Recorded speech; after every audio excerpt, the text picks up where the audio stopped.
Okay, Roll call and pledge. Lori? Roll call? You want to gavel in? Oh. I think I know by now. Mrs. Salzer, Here. Mrs. Petropoulos, Here. Mrs. Lamb. Here. Mrs. Levanti, Here. Ms. Joy, absent, Mr. Malkowski, absent, Mrs. Pro, Here. Okay, stand for the pledge, please. I pledge allegiance to the flag of the United States of America and to the republic for which it stands, one nation, under God, indivisible, with liberty and justice for all.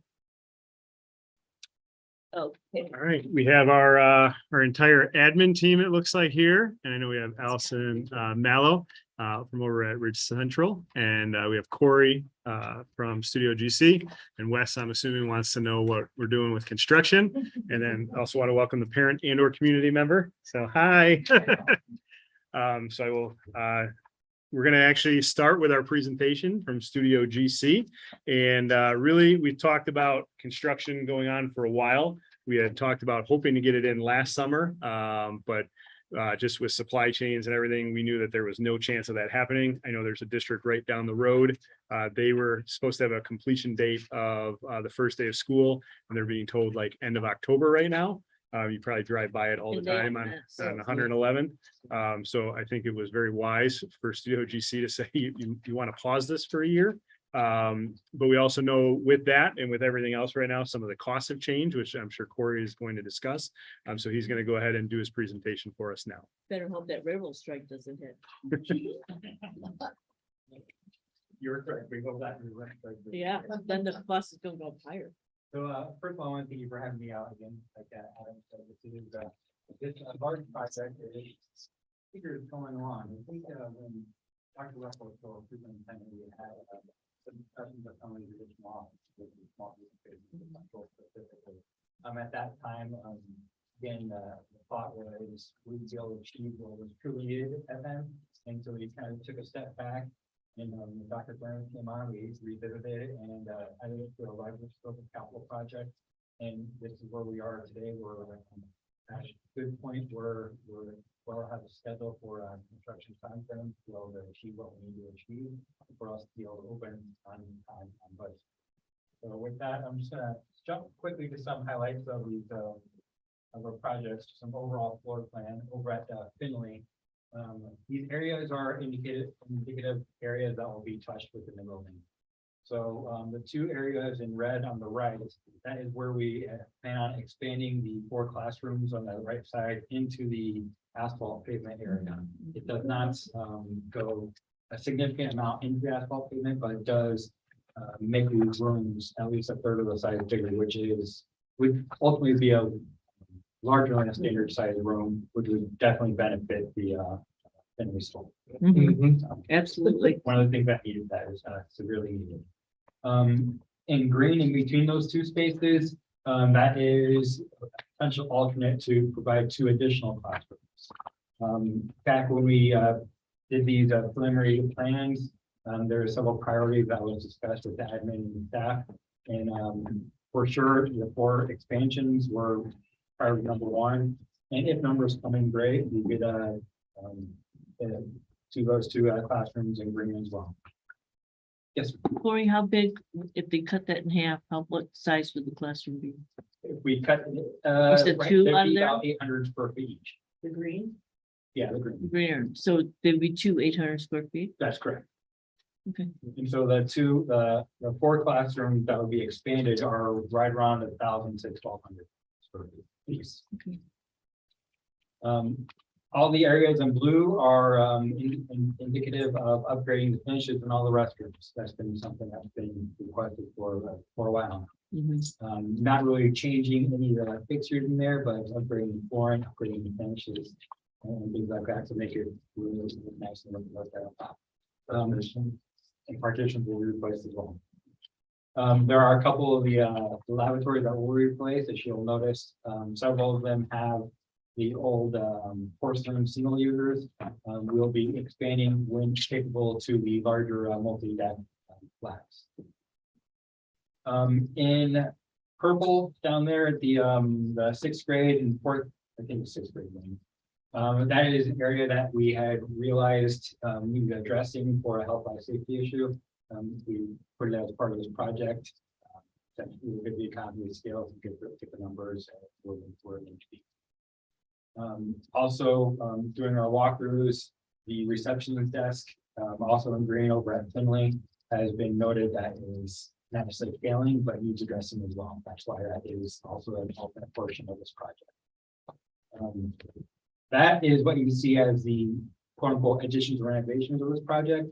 Also within this, which is not color coded, is upgrading the intercoms, all the wiring as well. So definitely do all the calls and get all the comms and get all the health and life safety issues actually where they need to be. As always, for the last couple of years, we've been addressing furniture. That is also on plan for up this coming school year in summer. What those details are, we are still working out with the admin staff.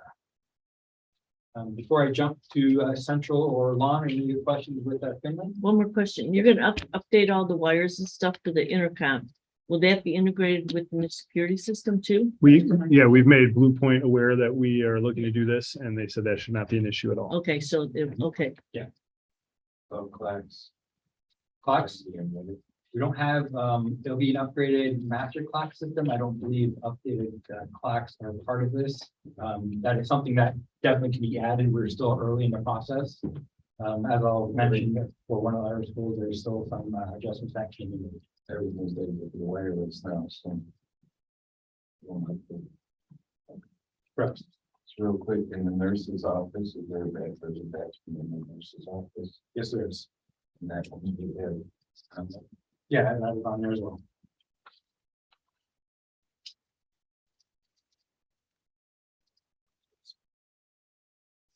Oops. Yes, it is. Under alternate S4 on there, you can read that. There is the bathroom being adjusted next to the home. So for the only inclusion for the base bid is the expansion of the 4 classrooms. And as we discussed the original priorities back in November of last year, and prior to that, the project that is included in that with that estimate for is the expansion of 4 classrooms. As part of the capital planning programs, bathrooms were part of that, but now separate from the additions package. Same thing with the intercom. So there's separate projects that we are providing as part of the bidding documents as breakout prices or alternates. So we have the realistic numbers that we can compare and contrast to what was provided as costs initially estimated.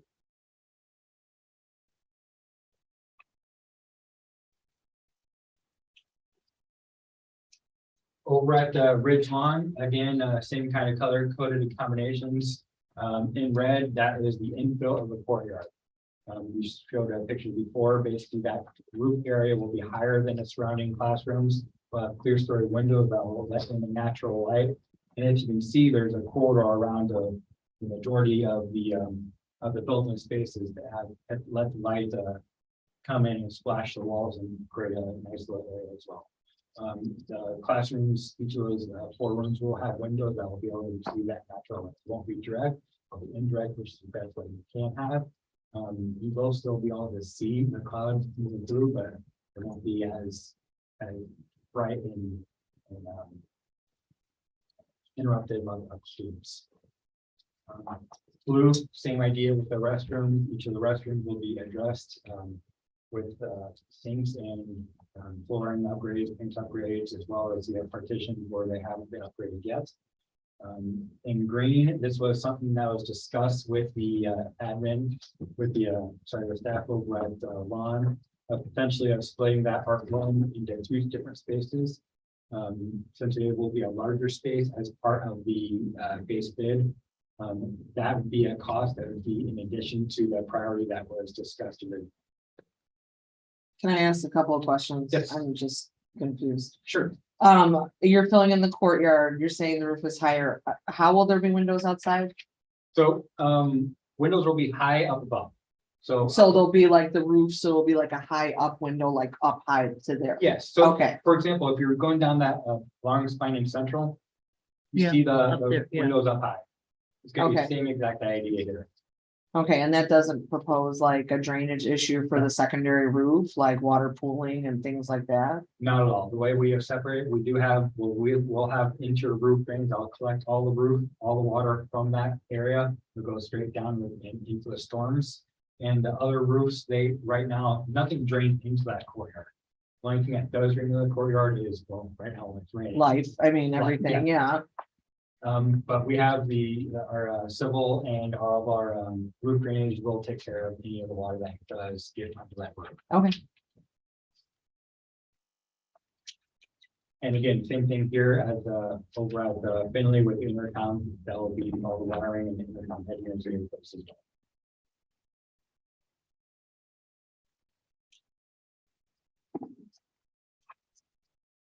And then with Central, this one doesn't have the additions as the other two schools have. However, it does address a lot of interior spaces.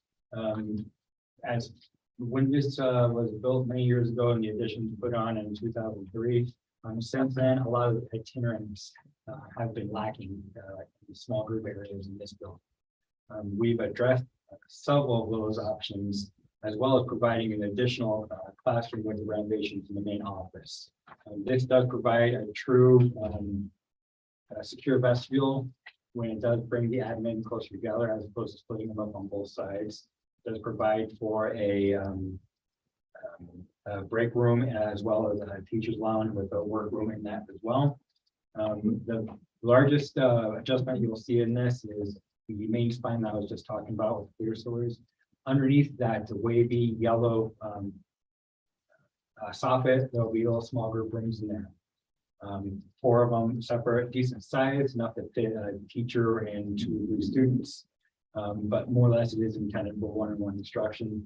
And it does not block any light from coming through. It actually be quite nice of a space.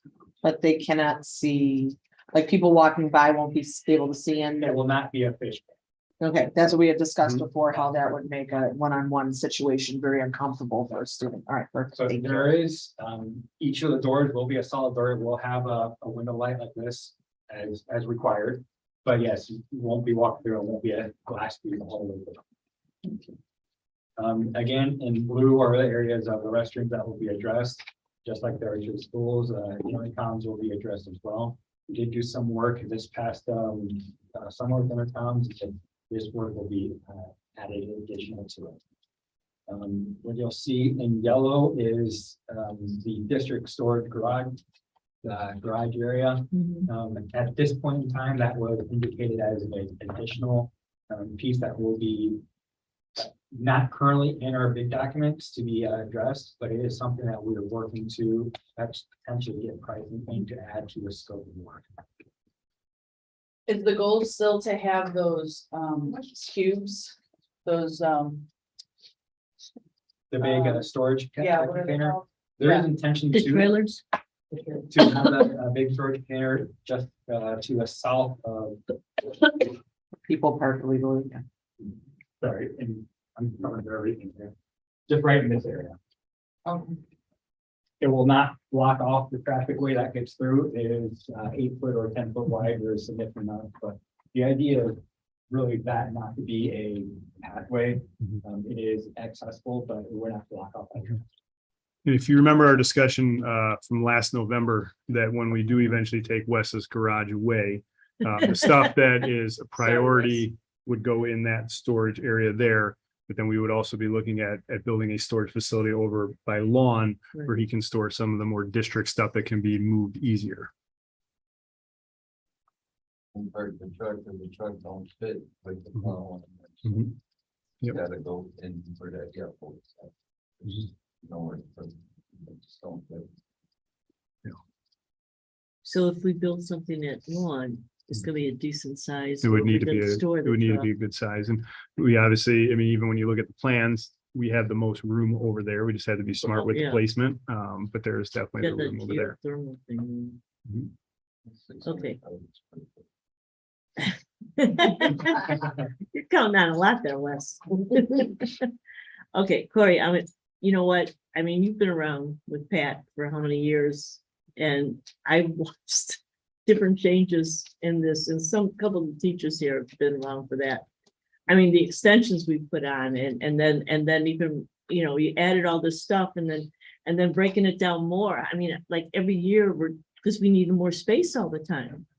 And it's almost impossible to believe that you're still able to find anything else. You know, I kept saying, oh, no, we can't do anything more. There's no more. And you guys keep finding ways to, you know, and I know you've been working with the staff on this too. So Yeah, it's definitely a collaborative effort. I mean, it is a challenge, yes, but it's amazing. ways and strategies that we can achieve it. Definitely working with the staff to see, hey, what works you building, what doesn't work you building. Right. I know, but it's just amazing. And like now I'm telling myself, what else could they ever do? I mean, there's nothing else we can do. And then you guys always find something. That's why we're here. Yeah. So. Corey, right, great job. can you talk about some of the financial impact that we've had since the last time we talked about this? Yes, as well, Adam alluded to the neighboring district that are doing some work that is gonna be delayed until October. Supply chain issues, labor issues, material costs, it was real. It was definitely here. Upwards of 20, 25, 30%, even 40% for cost just in the last 6-7 months. Normally projections of escalations of construction costs are anywhere from 3 to 7%. That's on a year-to-year basis. That's out the window. Unfortunately, with the issues with starting with COVID, those numbers have skyrocketed. So Kathy will be talking with budgetary estimates costs that are coming up here and she'll show some of the escalations that have been. For this project specifically, with these costs in mind, we hired our own third-party estimate just to get realizations of numbers. They compare, I'm going to say favorably, but not favorably. They're equal to what we have seen in the marketplace. It's not local, it's not just here, it's across the nation. I wish I could tell you it was better, but this is the reality we are in. And as we all know, in construction businesses, numbers just don't come down. And I will add, I will share this in our budget presentation, but in case we have any specific questions, when we put the base bid together, I should say Studio GC, the original estimate for the base in November of 2021, less than a year ago, was $4.2 million. And right now it's 6.4. So that is an increase of $2.1 million. And like Corey said, it's just that's where we're at right now. And to have that sort of increase in less than a year, it's so unfortunate. But I do also think we have to come back to a majority of it is going to hopefully come out of the ESSER grant, which is truly a gift. And I'll talk more about that a little bit later. Could the prices change significantly from now until the start of construction? We've estimated these numbers with the increased escalation.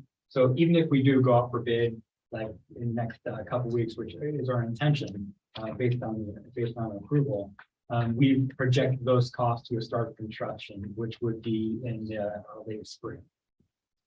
So if I give you a number of, very well, if we go out to bid now and construction starts now, it very well could be 5.9, something like that. But we projected that extra 3-4% those couple of months. Will you be doing building by building or Everything else. everything else? Yes. So as soon as the kids are done, they come in and start. Is there anything that we started ahead of time? Yeah, we'll be starting probably right around spring break and everything. But Okay, that'll be on the addition. Now the interior work will be touched when the students are. And would they access their courtyard through your roof, or would they come in? They would come through the building. But there's at the lawn specifically. So there is, sorry, I don't have the picture. So they would likely come through this direction through the vestibule area we have here, which we haven't completely worked out logistics on when, on hours and actually what they're gonna be able to achieve in there. That's something that we're working through the next couple weeks here, but they would not. We had one point of access for them. Would they be using the inside facilities or will they have their own? They'll have their own facilities. Would after hours work be possible? That would be the intention. Yes, we'd like to give them as much time frame as they can possibly do, so we are ahead of the game as opposed to waiting during the end of the summer when we're here for budget. And then you're rushing to probably get it done. Okay, what about during Christmas break? You got a full 2 weeks. Yeah, Is there we're any- using that They'll be using it, okay, every single yeah, possible day. I mean, we've done that before, but you know, at least get a jump start on something. You know, for spring break. Part of it. Are you gonna rebuild that so they can get in and out, or is everything up and over? I mean, Bobcats would have a machine. For the access to the site itself. We will likely, It's gonna be afterwards, after the kids are gone and everything, but is there gonna be an open access? there will be where that access is going to be, that has not yet been determined. Because I know we did just kind of close off that northeast corner area a little bit. So access for construction traffic through there would not be the best idea. On a day-to-day basis, what we have done in past projects is limit access for any construction vehicles to be not during the level, not during business. Similar to what we did at with the geothermal project over at Lawn a couple years ago. Would workers who are there daily while students are in session, do they have to do background checks? They would have to go through everything. Yep. 100% sure. Mhm. They'll have to be badged, whenever, the moment they touch, they hit site, they will have to be badged, they'll have the background check. Any other questions for Corey? Okay, thank you, Corey. Thank you very much. Thank you. Consent agenda. Okay.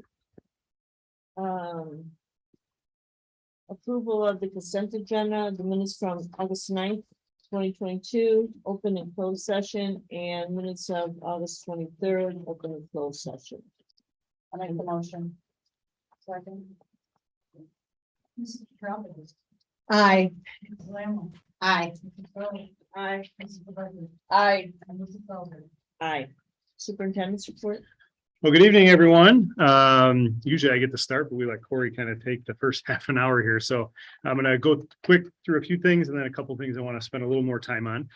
First up, we have our PTA report. Our first PTA meeting is actually this upcoming Tuesday at 6:30. It was originally scheduled for Ridge Central. However, we believe it is going to end up being at the library. I guess they're having a family night event at the library, and Miss Irene called to see if we'd be interested in hosting our meeting there. So we always are looking for collaboration with them. So it should be next Tuesday night at 6:30 over at the library.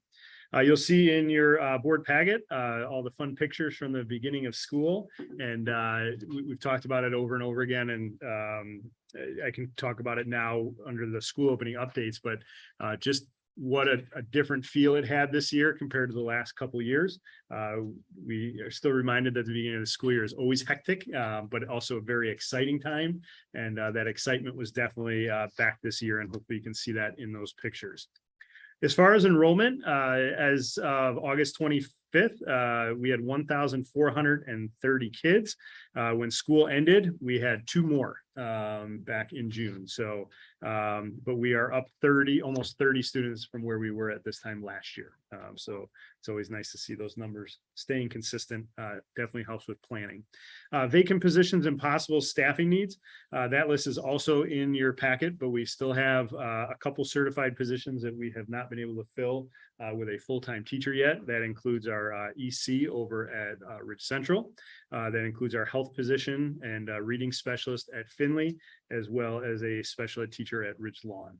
We're still reaching out. I know Carrie's been contacting a lot of the contractual agencies trying to see what is out there. We've contacted universities, see if there's anyone who was qualified that was interested, but we still have not gotten anybody. And when we talk with other districts, special ed, and then any positions in junior high other than like English and social studies is what people are really finding. I was sitting next to a superintendent in South Cook last Thursday, and his district is smaller than ours, and he has 11 openings that he has not been able to fill. So unfortunately, that's kind of where we are right now. So again, school opening updates, just again, we've had tons of things go awesome, back to normal for a lot of things.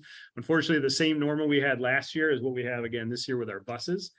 We still have at the junior high, 2 separate routes being run. So we have kids who have to get here about 15 to 20 minutes early and are getting picked up 15 to 20 minutes after school. I will say overall, they've been really, really good after school. In the morning, their junior high kids are still asleep. But you always wonder with supervision after school. But unlike other districts who are still having issues with like time, at least this is a very consistent schedule. Our families know exactly what to expect. We're still not happy with it, but at least it's been consistent for them. And we did have an issue with, I had shared out with our special ed transportation. Just last Tuesday, the day after Labor Day, we had found out that they had cut 40 the catalytic converters off the buses. I know like Orland had to cancel all special ed transportation for that entire day. Our special ed office got right on the phone and pretty much told them you need to transport our kids, and we were able to get that. So it's a little bit late, but we were able to do that. But again, very happy with the start of the year, and we just hope to keep it going. And then 4.6 submitted grants. We have Title I, Title II, 3, the Early Childhood Preschool for All, IDEA Flow Through, IDEA Preschool, and the Digital Professional Learning. So these are all grants that we always show to the board and vote on it later in the meeting. And Kathy has been working and gets us all to understand where our parts are.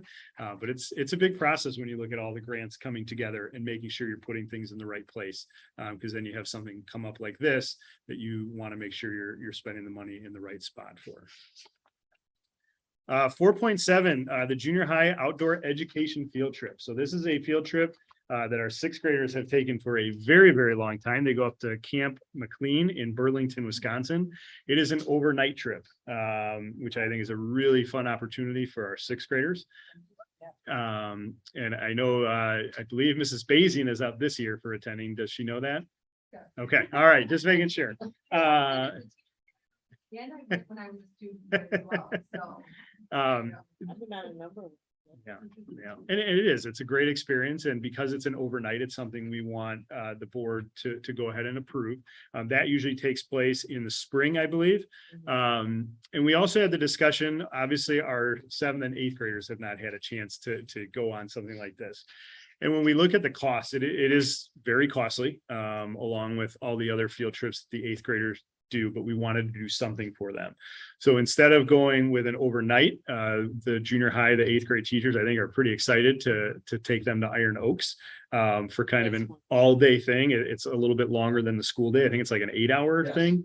And so our plan is for this year to offer that for our 8th grade, and then again next year for our 8th grade. So even though those 2 classes did miss out on that, we didn't want it to impact some of the fun things they do for 8th grade as well. And we wanted to keep that cost where people could manage that. Any questions? Yes, Joanna. Yes. Were these overnight field trips? Since it didn't happen, last 2 years, 7th and 8th grade did not get to do it. Correct. Would there be an option to send the 8th graders to this and then next year's 8th graders? Well, So that they, everybody can get to go from there? Well, and that's what we talked about. And with the cost of graduation, Great America, and that we thought compared to sending them for a day, it is a very big difference in that cost. So. Is there an out-of-pocket cost for families? Yeah. And so that would be part, like, yeah. Oh, yeah. So Yeah. This that's is why- how much was it the last time we went a couple years ago? 115. Okay. And we expect it's going to be closer to like 160 Yeah. possibly. Per Yeah. family. Yeah, so it's not really the And that was district not before, wanting to like, the pay whole it. bus It's, Situation, I'm still waiting to hear back from Sunrise on the potential cost of what the buses would even fee. And- And the sixth graders see them go. and- Like, I don't even know what that cost is gonna be. Just from open house night, it sounded like for eighth graders, they're planning on a lot of great things this year. There was talk about like the Wolves game. museum, the Wolves game, like these incentive based things. So I'm really trying to make up for it. I don't know, you guys might be able to speak to it, but I know that there was some discussion at the open house about some of the exciting things that they're planning on doing for eighth graders. Well, Iron Zones. is fun. Yeah. Are they gonna get to do Rockwell Yes, that's the and the goal. ropes? Yep. So again, a little bit later, you'll be asked to vote on the sixth grade. We don't need you to vote on the eighth grade because it's not an overnight trip. Also in there, 4.8 is the administrative action plan for the strategic plan. We threw the brochures out at your spot. Just as you remember, we looked at it in January.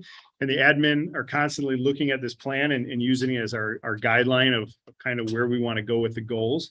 And things like, just to use the example in buildings and finance for the buildings, one of the goals we've already done, we've already set up the meetings with our local law enforcement. But so that would be completed on that page, but in something that is ongoing is getting the security system up and running. So like we have different areas that we're in. Curriculum and instruction is kind of an ongoing thing. It doesn't really end. You just kind of adjust what the goals are. But that is in there as well. So you can see kind of what we're planning on right now. And then 4.9 is the ISA conference. This is the superintendent's conference that I go to every year. I will be heading down there on Tuesday, September 27th, and I will be there. I'll be coming back Friday evening, the 30th, to play some bingo with PTA. But it is actually a really good conference. We hear that from quite a few of the other surrounding states that we have one of the better ones. And due to the timing of the conference, this happens probably 4 out of every 5 years. It falls on the study session date. So I would recommend, like we've done in the past, to go ahead and not have the study session in September. Anything that would have been in there, we can cover in the October meeting. So, any questions? For once, I actually have no other. So I'm going to turn it over to Megan. Yep, so 5.0, the curriculum director's report, 5.1, the committee update. So our district committees are up and running, full swing. And if you remember, the purpose of our district committees is to ensure that everyone in the district is working towards either the strategic plan goals that Dr. Thorns had mentioned or the school improvement goals. So we have 3 committees specifically working towards strategic plan goals. One of them is curriculum and instruction. And that committee this year will be working with Steve Erdl to build that guaranteed viable curriculum, which is that foundation of what we need in order to move forward.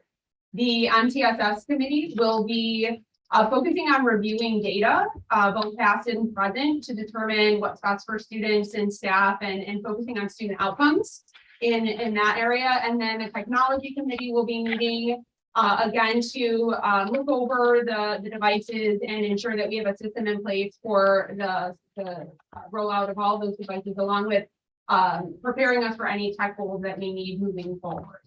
We also added a committee this year, the Social Studies Textbook Committee.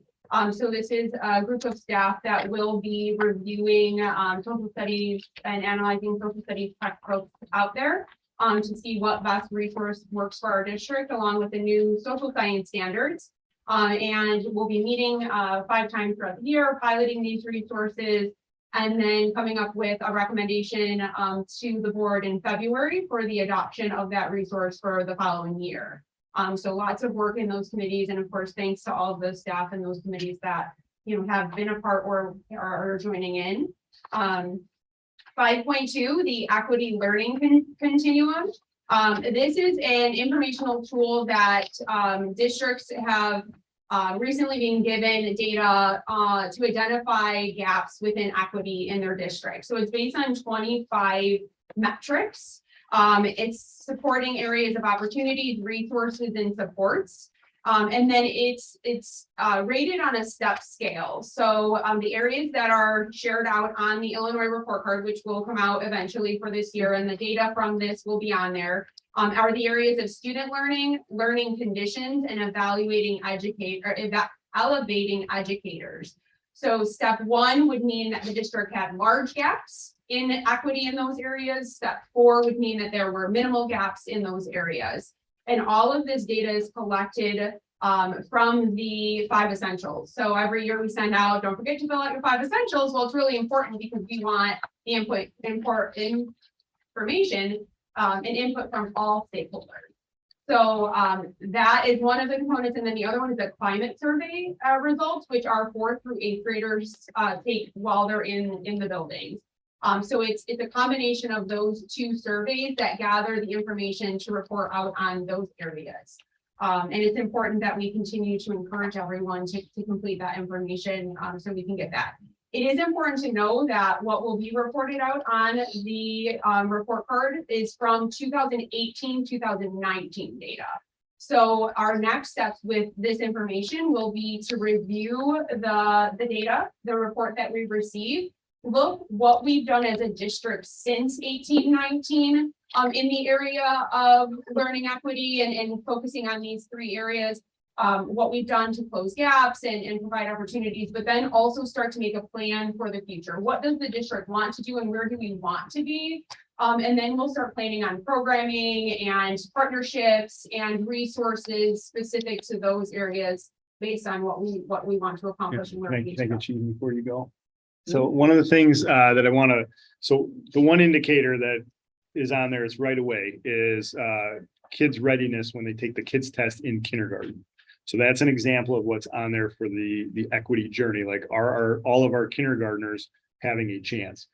That's a kind of a frustrating indicator to me because you have your pre-K program, which they should probably measure us on.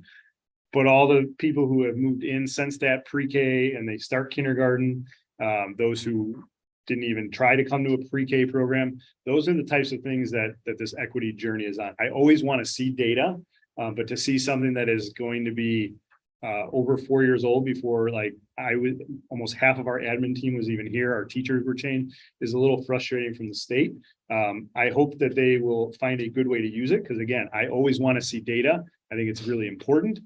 It's just frustrating when it's coming from the state and they're telling us these things that don't line up to what we could be doing 4 or 5 years later. So. That was my question. This 4 years ago. You know, when you said 18-19, it is like 18-19, like who It cares? feels like forever. I mean, but yeah, so how can that even be useful at this point? I mean, we went through 2 years of COVID Yeah. and everything else, but still, I mean, so how is that gonna be useful? And one of the things that we can do is celebrate what we have changed since then. So it will I give us know. that baseline. And then now we can in 22, 23 say, well, that's where we were and this is where we're at. And celebrate all of that and then move from that point forward. And we'll get new data now moving forward each year. Well, and I think it's also important to see that and reflect as a district. It would be really unwise of us to see this and just put it to the side and say it has no value. But I think it's on us to reflect instead of the state telling us what we should be doing, for us to look at it internally and figure out how we best can continue to improve. And we don't have the excuse of 2021 data, 21, 22 data. Right. If we did have that data, we could also say, well, it's kind of not valid because we had an impact of a pandemic during that time. So anything that was gathered in that year was true to a full school year with a full environment with kids in situations that weren't impacted by COVID. And that's where we were. So where can we go? So it's basically the last correct data. To a Complete data. Complete thank data. you, pre-pandemic data. I know, but Then when I they didn't come wanna out say with this next year, are they skipping to this year? They have not shared that with us. All they've shared is kind of some raw scores without giving any explanation at this point. So when we have more information, we'll share it, but welcome it's, to the state. Because it was, yeah, I mean, that's exactly it, Nancy. It's like, we're working on 4-year-old data. And that's, So we can either look really awesome or really cranky. Mhm. I mean, you know. it'll be awesome. Because you don't know the 2 years of what's been, I mean, across the board, everybody's lost a lot. It's a good starting point to have. Yeah. Any other questions? thank you. Yep. No. All right, Chief School Business Officials Report. Okay, we're going to start off tonight by going over the 2023 budget. I'm just going to share my screen here.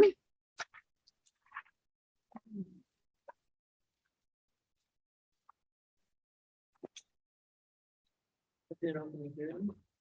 Or not yet? That's not till after. After your presentation. After I bore you to sleep, Nancy, then you can And you can do it. Mm,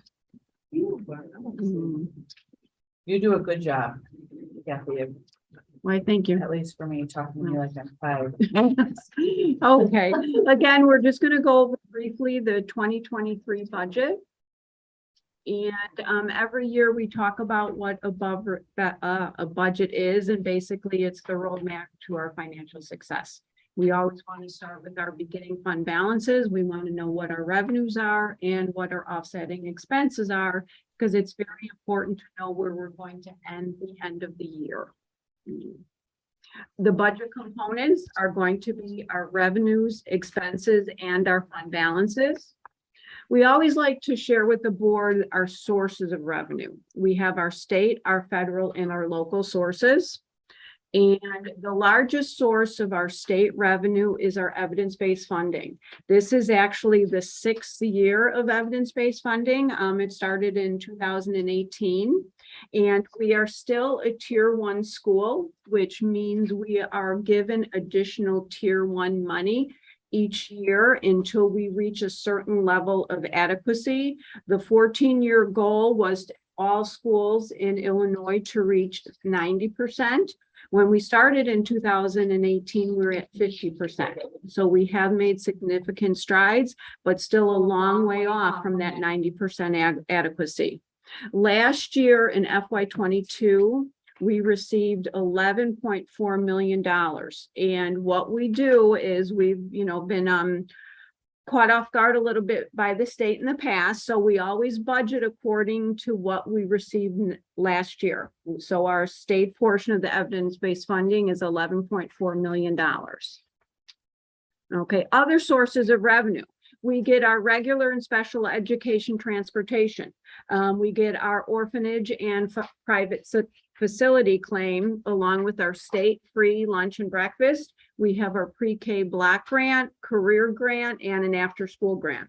When you put those together, that is an additional $1.1 million in revenue.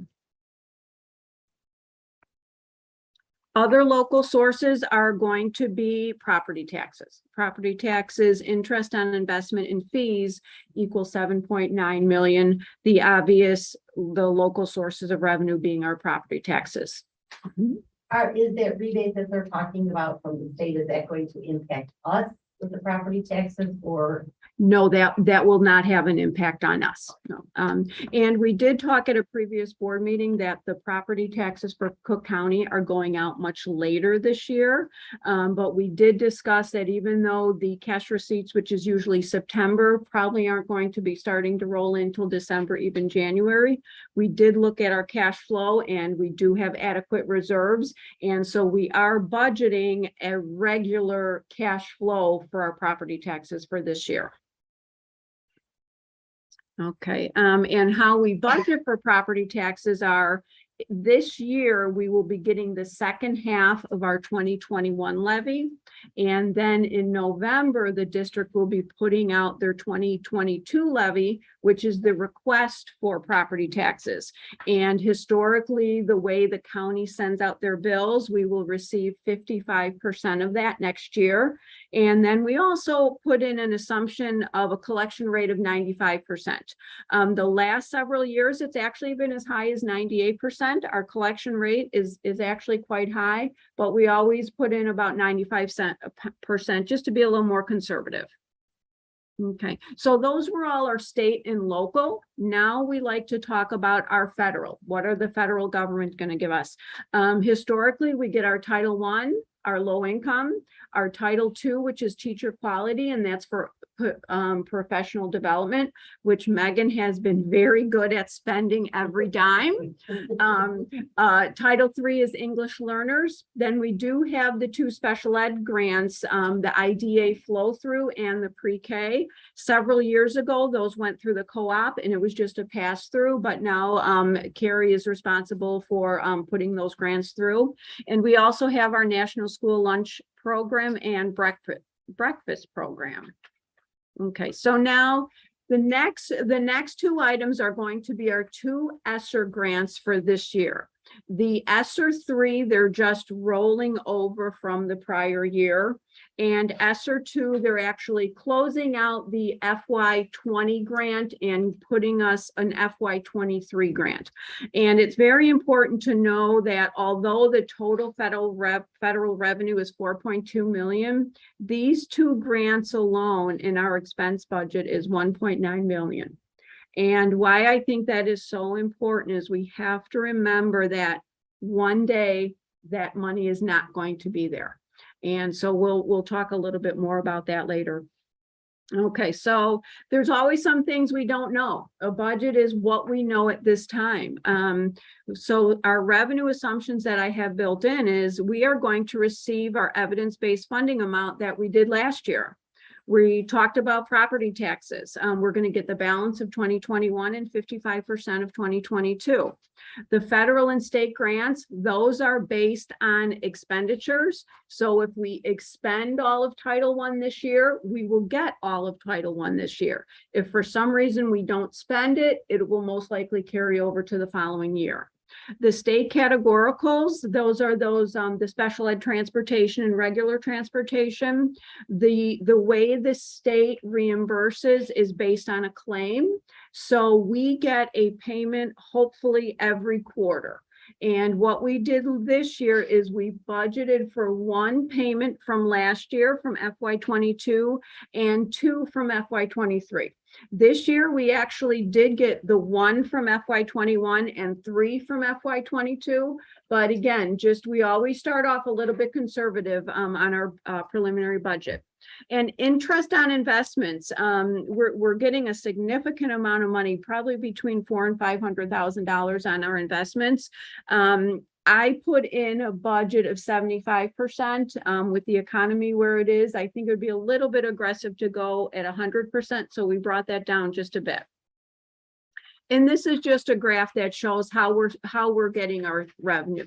And you'll see that the evidence-based funding is 46% of our budget. And then the second largest is our local property taxes, which is about 29%. So all in all, our total budgeted revenue is about $24.7 million for the year. Okay, same thing we're going to run through with our expenses. We have our salaries, employee benefits, purchase services, supplies, capital projects, and other. And expense assumptions. What we have in this budget, we have increases for employee salaries. We have increases for supply purchase services. I don't know about you guys, but every time I open a bill, whether it's my disposal bill from Homewood, everything's increasing. So we built in some increases there. We also have budgeted contracted positions that are hard to fill. Last I checked with Carrie, we have 9 paraprofessionals, 3 speech pathologists, and a social worker that we are not able to hire. So we are paying contracted rates, which turns into a lot of extra money. And then ESSER expenses I put in red because again, we need to start thinking of how we're going to absorb these costs in our budget once the money stops coming in.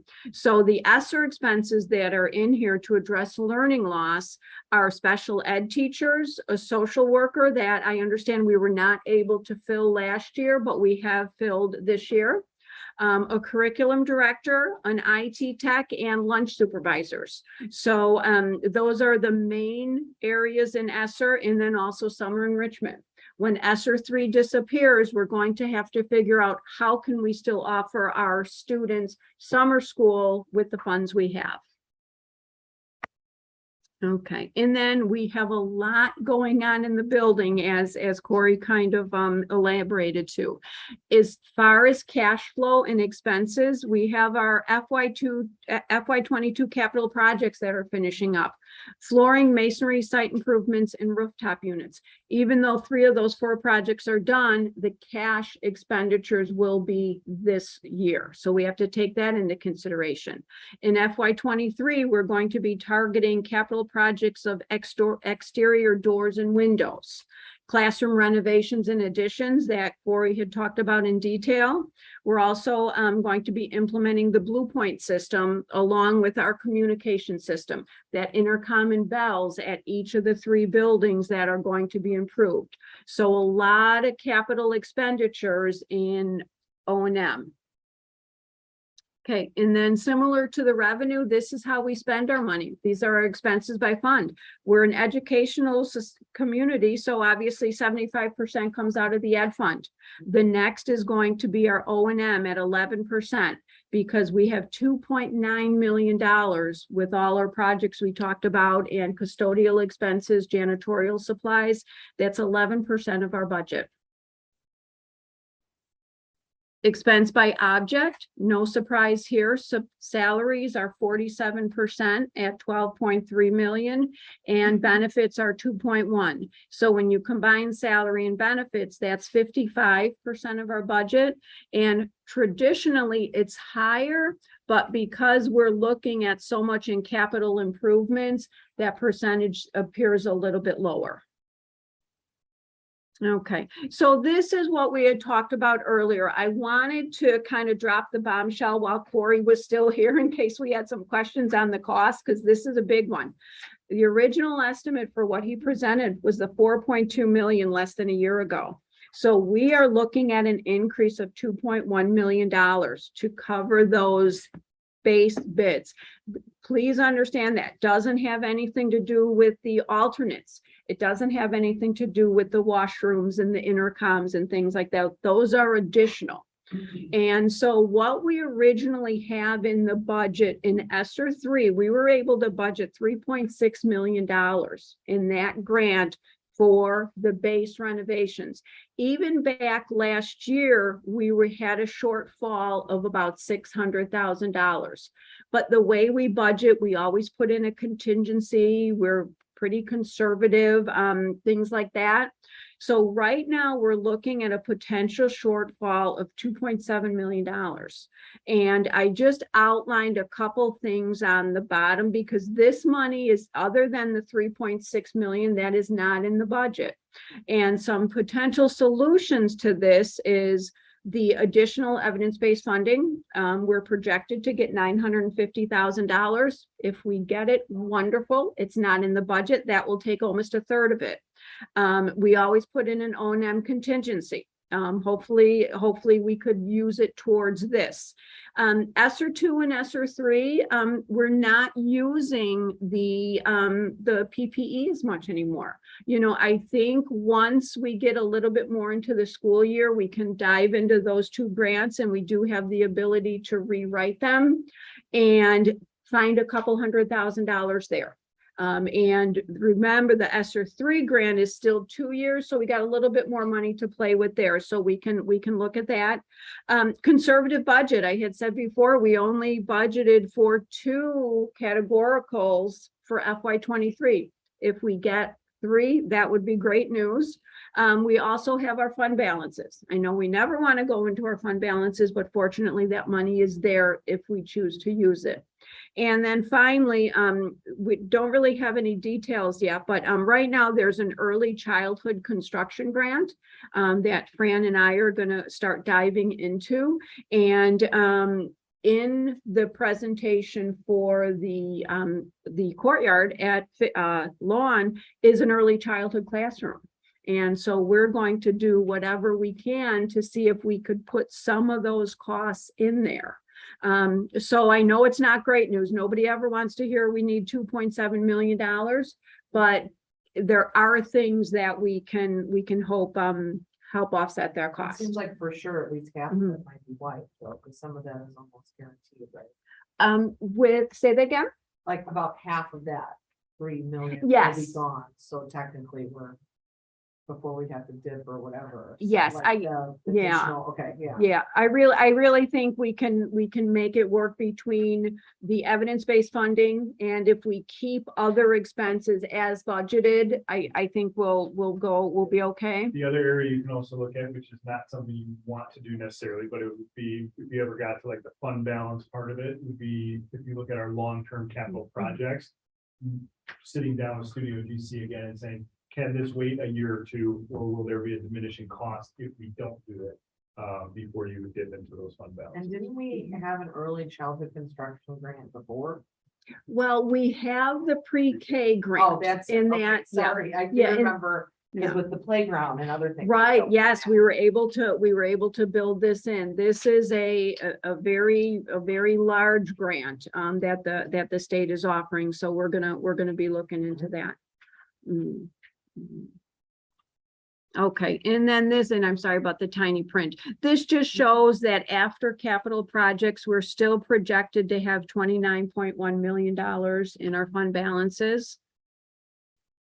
And I always like to share that our goal is always to present a balanced budget, which means we're taking in more money than we're expending. So our change in fund balance excluding capital projects is 171,000.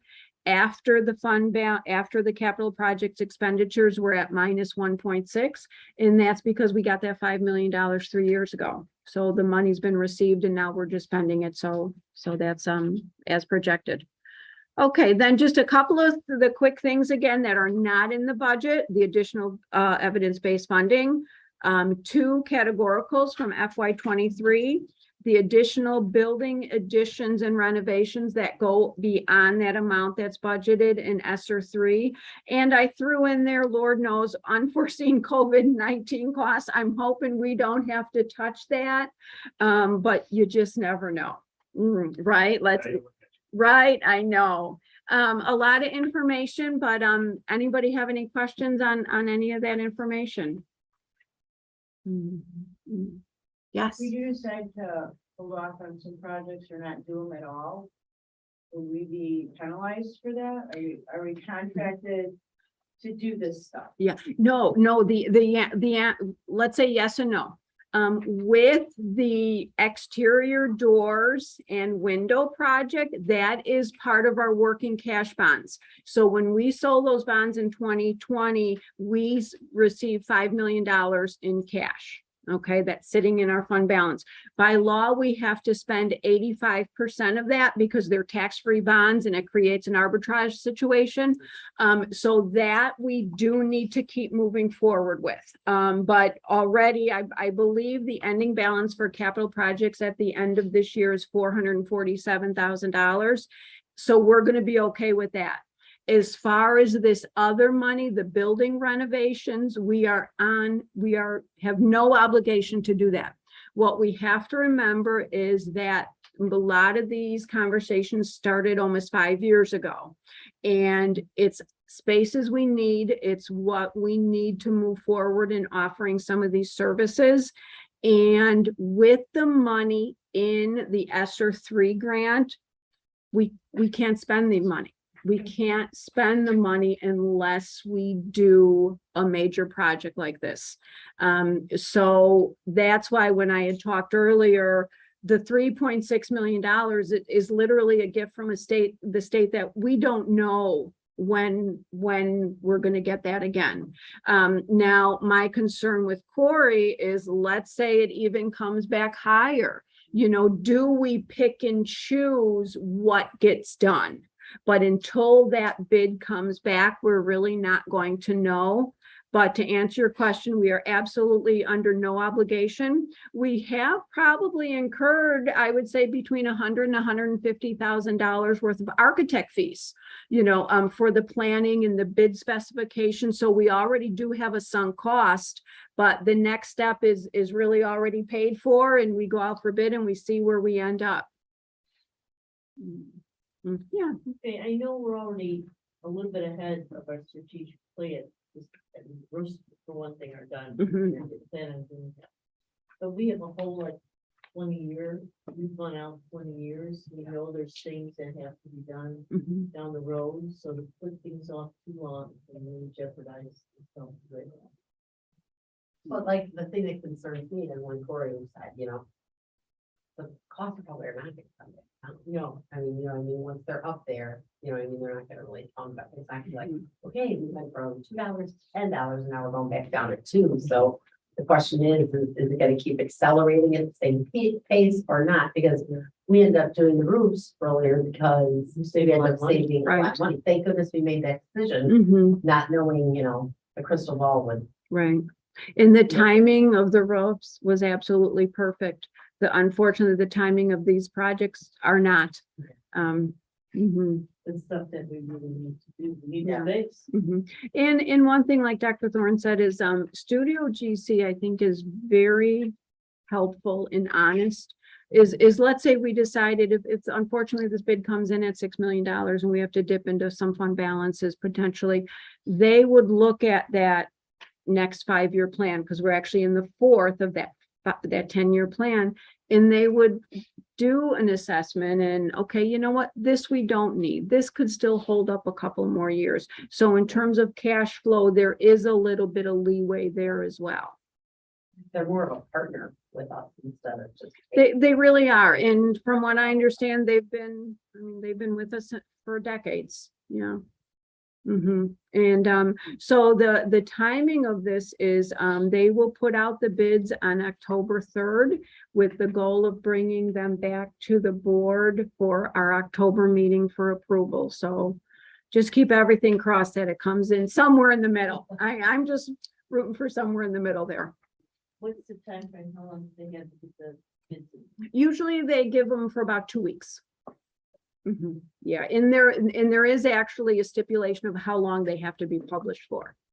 And Kathy, before you go on, I know we always tease Kathy about how much fun her budget presentations are, but I just want to point out what a nice job she does with it, and making it so that all of us can understand, because it's not something people deal with very often. So thank you.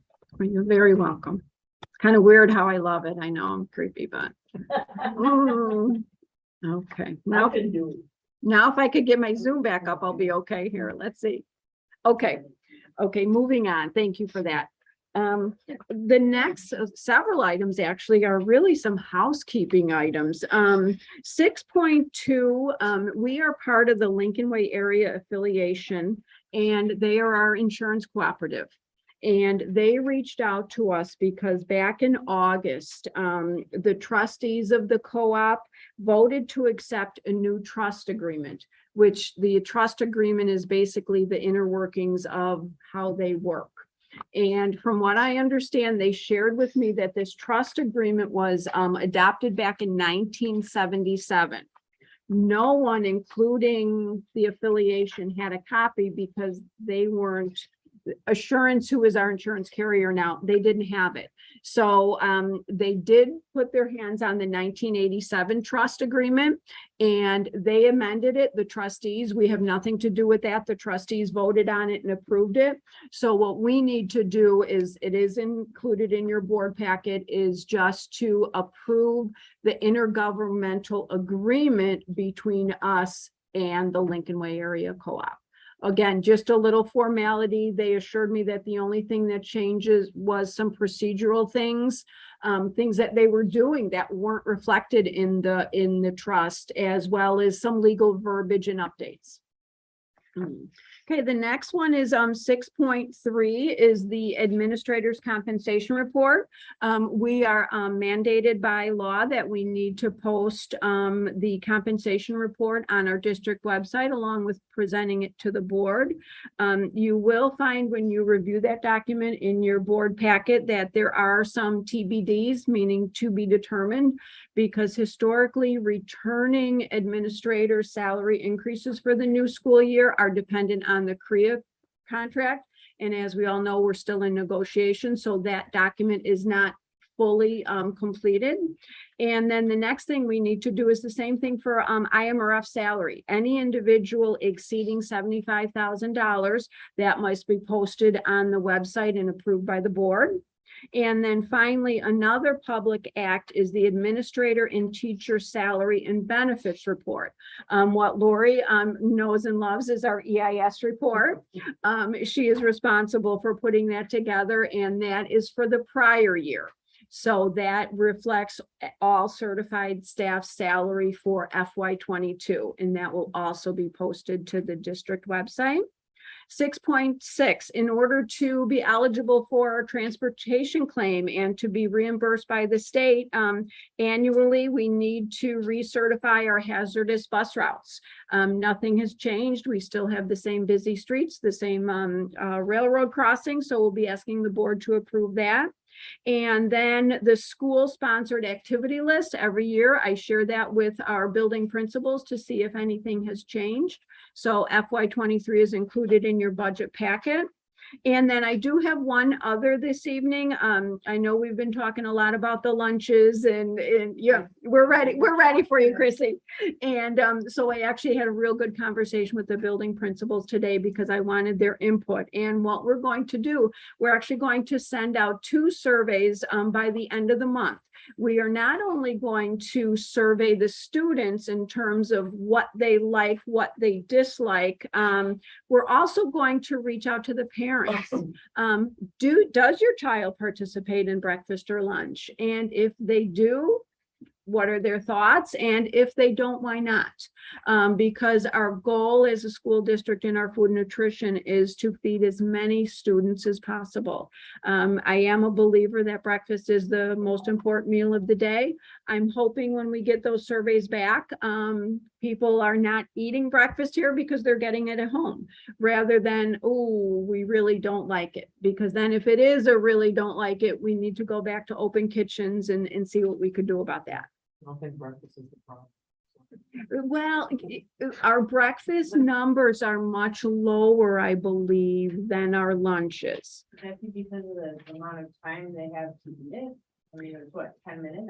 It really could be. And Take the that, buses. and Some of that the kids would, are even running in the door like at Yeah. 8:08. yeah, I'm gonna have It- breakfast. yeah. And maybe what I should do is when we do the survey, give a space for a narrative, you know? Let the parents tell us what, you know, if their student is not eating here, why, and what we could do to change it. Yes. Yeah. Since we're on lunches, that is the first thing I wrote down when I sat here today.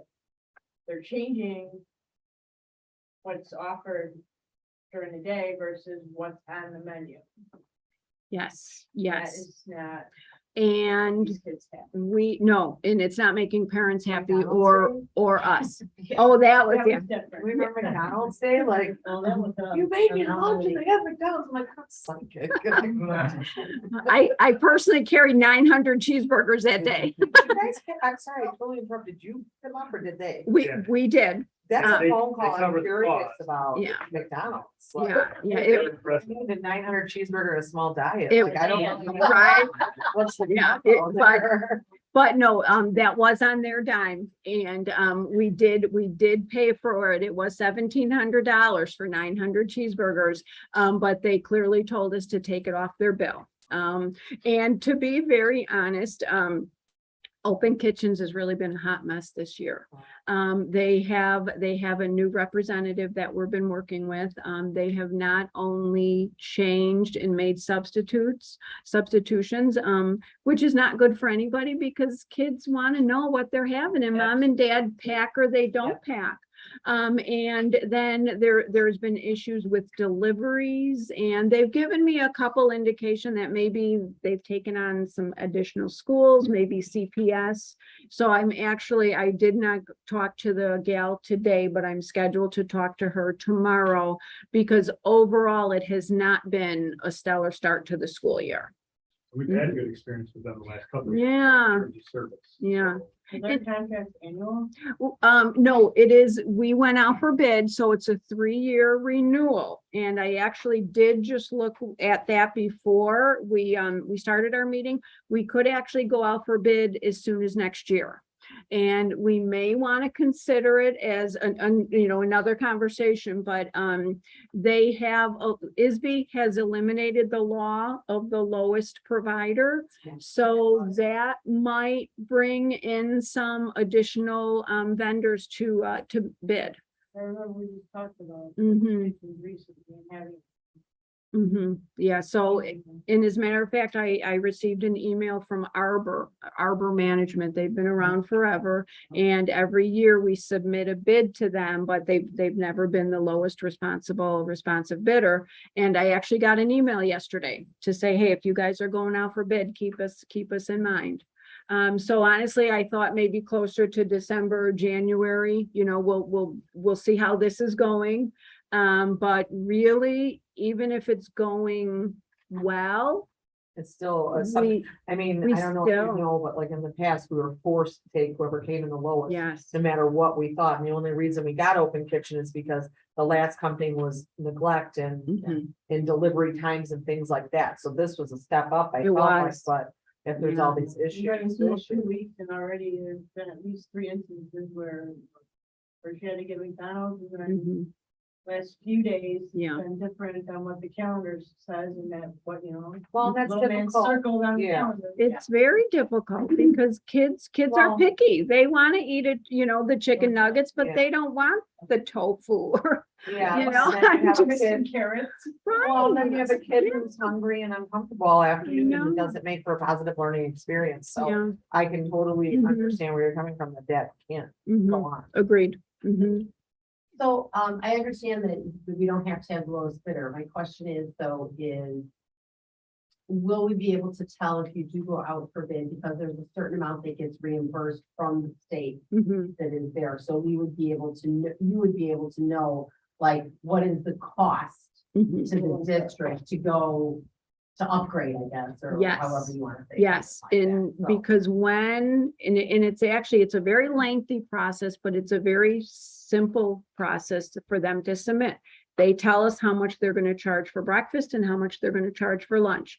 And every year, the reimbursement rates are published on the website, so we know. But the one thing we have to be careful of, though, is we need to establish our rubric, our criteria for judging prior to receiving those bids. We can't, let's say, create the rubric based on who we want. So if we think taste is going to be, 60% of the bid, and then price is 20% of the bid, we need to make sure we set that accordingly. Does that make sense? Because we never want to operate as a loss, obviously, because right now our reimbursement is more than what we pay for the meals and our lunch hostess staff, which is very fortunate. So we would want to look at that. And if price wasn't an issue on the rubric, price wouldn't have to be that high. But I would think it would still be pretty high. I think this then makes having a survey out to everyone a good idea, Mhm. because we can kind of gather what we're gonna be looking at as far as future costs, how Mhm. many people are gonna be eating and when. Agreed. Mhm. The more information we can get. Two Mhm. questions. We like data. Can they do a tasting menu? No, kidding. no, They did one when we went by it. Oh, they did? Yeah. All right, well. They did Yeah. something. and that weren't they were hired. beautiful salads? Like I beautiful salads. I think he had- yeah. Oh, my, yeah.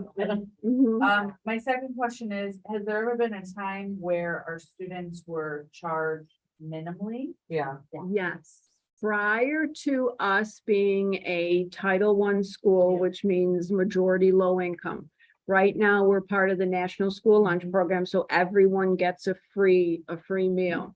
Based on our low income numbers from, I'm gonna say, I've been here 7 years, so prior to 7 years, I do know they had a free and or reduced.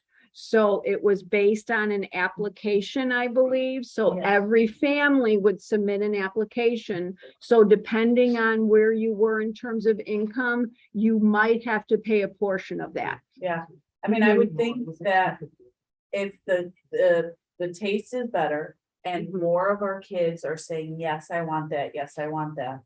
Their parents would be more willing to pay a few bucks than to have to go grocery shopping and make Mhm. lunch every morning. well, and to Yeah. be fair, the ones who were truly in need would have it for free. Yes, they anyway. would. Exactly, And yeah. so if the quality was Yeah. better, I mean, I know people were like all in arms, they went to Country House before, but you know, Mhm. I don't know, you know, like everyone, because they provided tons of free meals during the pandemic and before Mm-hmm. that. They do school lunches too, but it can't, like you said, it can't be because somebody prefers that. It has to be, there has to be a standard of how it's Mhm. determined. Yeah, But but Right. those lunches were also before we got those specific standards too. I'm talking about during the pandemic, they offered free lunches Yeah. out of I know, Oakland High that's School and how out of we were Richards High talking School. about, Wonderful. Daily, they They would were have tasting Wednesday. better, Mhm, Yeah. they weren't under the guidelines. mhm. That's been very specific. Then we have that. The increased price in groceries being accounted for too, because I noticed going to the grocery store. things are terrible. like 60% Mhm. more. Yeah, it's terrible. It's all And- into consideration of how much Yeah. you're reimbursed for these. Well, the reimbursement it comes from actually the USDA. They set the reimbursement rates for both breakfast and lunch. And those typically increase every January. Okay, but when we renewed open kitchens, if you remember our conversation, based on our contract, we could only give them a 3% increase because that was written into the contract. So if anyone is losing financially, it's the vendors because they're tied into that contract. Where the USDA is probably looking into CPI and things like that and adjusting our reimbursement accordingly. Mhm. Mhm. Okay, thank you.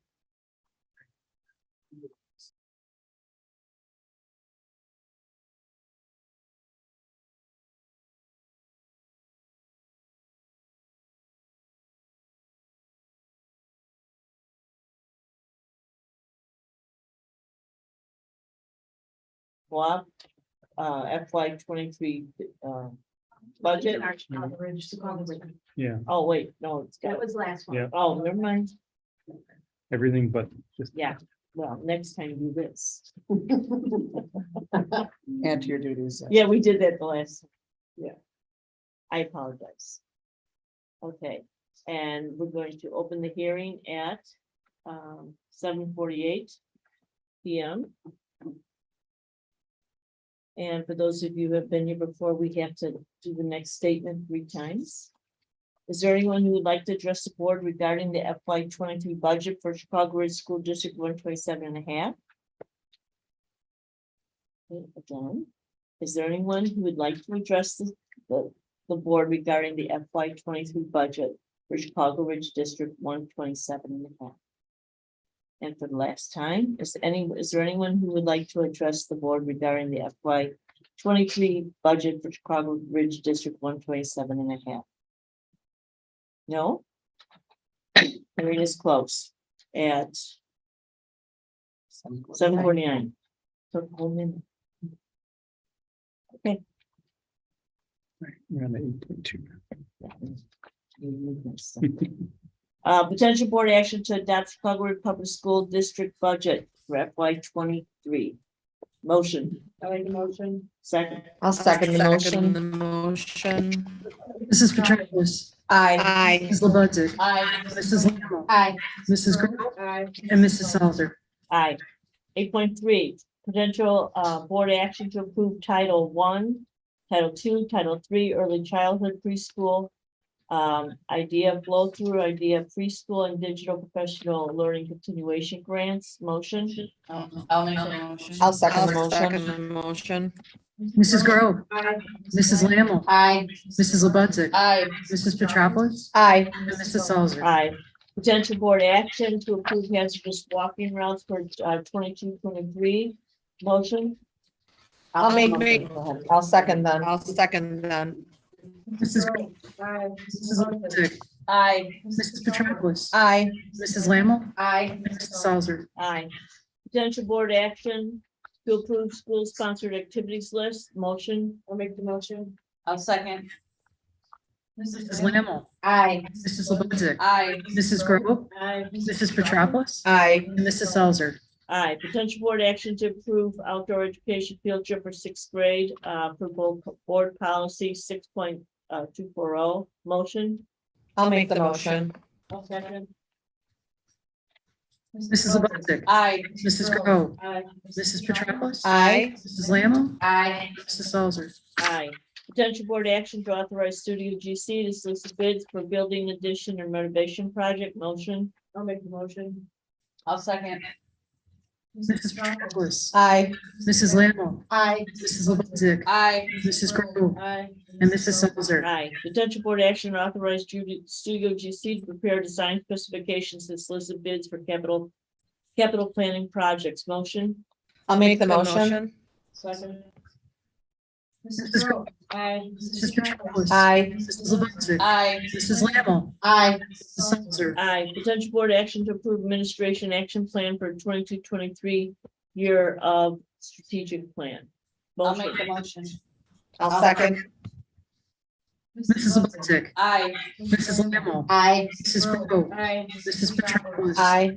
Mrs. Salzer. Aye. Potential board action to approve intergovernmental agreement which incorporates the new revised and restated trust with Lincoln Way area affiliation of participating school districts and employee benefit trust fund. Motion. I'll make the motion. I'll second it.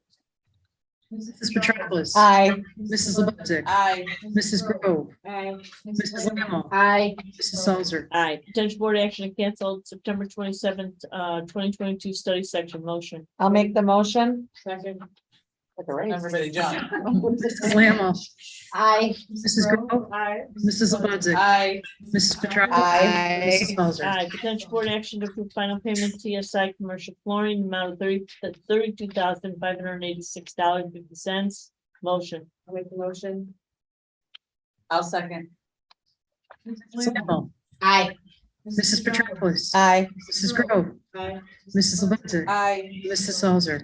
Aye. No other, No, no meeting reports, nope, informational, nothing.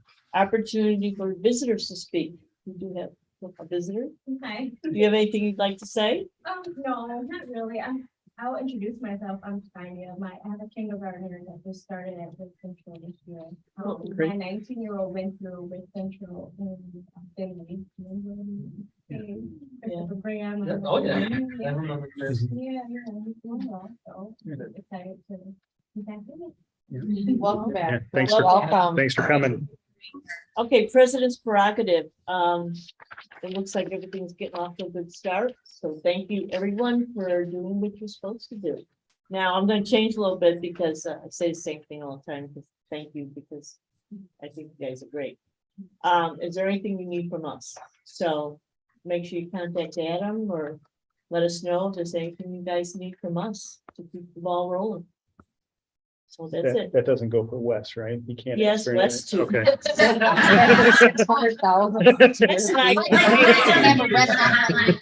Always good stuff, though. So, when I was teaching, Mhm. he was the only thing. Okay?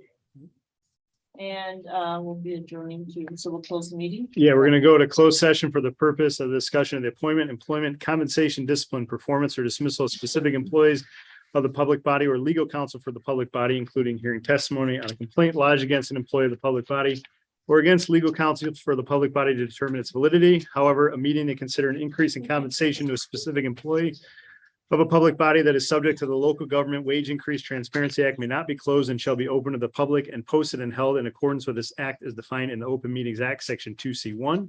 The discussion of collective negotiating matters between the public body, its employees, or their representatives, or deliberations concerning salary schedules for one or more classes of employees as described in Section 2C2. The discussion of pending or probable and imminent litigation against, affecting, or on behalf of the district as defined in Section 2C11, and the discussion of minutes of prior meetings lawfully closed under the Open Meetings Act as defined in Section 2C21 for the purpose of review, approval of release of such minutes. We will not be discussing security measures or any student discipline during this meeting. Motion for adjournment. I'll make a motion. No. I'll second the motion. Mrs. Grow. Mrs. Levinson. Aye. Mrs. Petropoulos. Aye. Mrs. Lamb. Mrs. Salzer. Aye.